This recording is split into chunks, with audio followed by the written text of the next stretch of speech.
আসসালামু আলাইকুম প্রিয় দেশবাসী এবং প্রিয় সাংবাদিক ভাই ও বোনেরা, আপনারা জানেন যে সামনের যে আসন্ন জাতীয় সংসদ নির্বাচন এবং গণভোট, সেটার জন্য জাতীয় নাগরিক পার্টি এনসিপি সেখানে অংশগ্রহণের জন্য প্রস্তুতি এবং পরিকল্পনা করে যাচ্ছিল। আমরা সে বিষয়ে একটি গুরুত্বপূর্ণ সিদ্ধান্তে উপনীত হয়েছি আমাদের দলের পক্ষ থেকে, এবং সেটা আনুষ্ঠানিকভাবে জানানোর জন্য আজকের এই তাৎক্ষণিক প্রেস ব্রিফিং। আপনারা জানেন যে জাতীয় নাগরিক পার্টি এনসিপির পক্ষ থেকে আমরা প্রথম থেকে বলে এসেছি যে আমরা আসন্ন এই নির্বাচনে আমরা এককভাবে এই নির্বাচনে আমরা অংশগ্রহণ করতে চাই। আমরা 300 আসনে প্রার্থী দিতে চাই এবং সে অনুযায়ী আমাদের প্রস্তুতি এবং পরিকল্পনা চলছিল। আমরা সারা দেশ থেকে মনোনয়ন আহ্বান করেছিলাম যারা প্রার্থী হতে চায়। এর পরবর্তীতে আরও 2টি দলের সাথে আমাদের একটি রাজনৈতিক সমঝোতা হয়েছিল সংস্কার প্রশ্নে। তখন আমরা বলেছিলাম যে আমরা 3টি দল মিলে যেই সংস্কার জোট, আমরা একত্রে নির্বাচনে অংশগ্রহণ করব। কিন্তু এরপরেই শরীফ ওসমান হাদির যে শাহাদাত বরণ এবং তাকে প্রকাশ্যে গুলি করার মাধ্যমে বাংলাদেশের রাজনৈতিক প্রেক্ষাপট অনেক বেশি পরিবর্তন হয়েছে। এই হত্যাকাণ্ড, এই শাহাদাত বরণের মধ্য দিয়ে আমরা বুঝতে পারছি যে বাংলাদেশে যে আধিপত্যবাদী আগ্রাসনী শক্তি তারা এখনও কার্যকর রয়েছে। গণ অভ্যুত্থানের মধ্য দিয়ে যাদেরকে আমরা পরাজিত করেছিলাম তারা এখনও চক্রান্ত করছে নির্বাচন বানচাল করার জন্য। তারা চক্রান্ত করছে এই যে সংস্কার এবং নতুন বাংলাদেশের অগ্রযাত্রা সেটাকে ব্যাহত করার জন্য, এবং তারা চক্রান্ত করছে এই জুলাই প্রজন্মকে নিঃশেষ করে দেওয়ার জন্য। সেদিন ওসমান হাদির গায়ে গুলি লেগেছে, কালকে আপনার গায়ে লাগবে, পরশুদিন আমার গায়ে লাগবে। কারণ প্রথম এবং প্রধান টার্গেট করা হচ্ছে এই জুলাই গণ অভ্যুত্থানে যারা অংশগ্রহণ করেছে সারা দেশের তরুণরা, নাগরিকরা, শহীদ পরিবার, যারা আহত যোদ্ধা রয়েছে।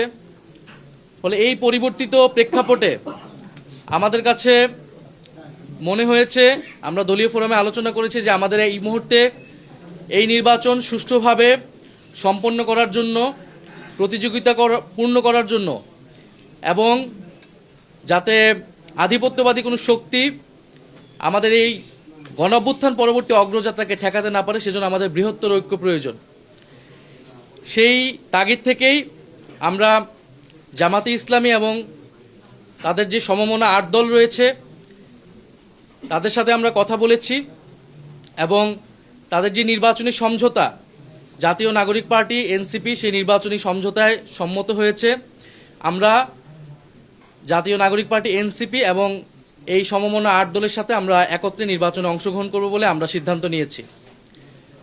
দ্বিতীয় বিষয়টি হচ্ছে এই নির্বাচনী সমঝোতা, এটি একদিকে যেমন নির্বাচনী বৈতরণী পার হওয়ার জন্য, অন্যদিকে আমাদের যেই এনসিপি প্রথম থেকে সংস্কার বিচার প্রশ্নে আমরা কাজ করে যাচ্ছিলাম, সেই সংস্কার বিচার এবং আধিপত্যবাদ বিরোধী, দুর্নীতি বিরোধী এই বিষয়গুলোতে আমাদের ন্যূনতম কর্মসূচিও থাকবে। আমরা রাজনৈতিক জায়গায় আমরা মনে করছি এই মুহূর্তে বাংলাদেশের এই সংকটগুলো রয়েছে, যেখান থেকে এই বাংলাদেশকে রক্ষা করতে হবে, জুলাই প্রজন্মকে রক্ষা করতে হবে, এবং গণ অভ্যুত্থান পরবর্তী যে আমাদের আকাঙ্ক্ষা সেটা যাতে কোনোভাবেই ব্যাহত না হয়, এই জন্য আমরা একটা বৃহত্তর ঐক্যের জায়গায় পৌঁছেছি। আমরা আজকে আনুষ্ঠানিকভাবে আমরা শুধু এই ঘোষণাটাই দিচ্ছি। ঘোষণাটি অলরেডি সমমনা 8 দলের প্রেস ব্রিফিং থেকে আপনারা জানতে পেরেছেন। আমরা আগামীকাল হচ্ছে আমাদের যে প্রার্থীর বিষয়টা আছে সেটা আমরা চূড়ান্তভাবে আপনারা ঘোষণা দিব, এবং সমঝোতায় আমাদের যে প্রার্থী তারাই নমিনেশন ফর্ম জমা দিবেন, এবং সারা বাংলাদেশে আমরা একত্রে নির্বাচনে অংশগ্রহণ করব, এবং জাতীয় নাগরিক পার্টি এবং তাদের সহযোগী সংগঠন গণভোটের পক্ষে ক্যাম্পেইন করবে, এবং যেখানে আমাদের প্রার্থী থাকবে না সেখানে অন্য যারা প্রার্থী থাকবেন এই সমঝোতা তাদেরকে সহায়তা করবেন, তাদের পক্ষে ক্যাম্পেইন করবেন। আমরা জাতীয় নাগরিক পার্টি এনসিপির যেই নির্বাহী বডি রয়েছে আমরা সেখানে এটা আলোচনা করেছি, এবং আমরা কিন্তু এখানে সংখ্যাগরিষ্ঠের মতামতের ভিত্তিতেই এই সিদ্ধান্তে উপনীত হয়েছি।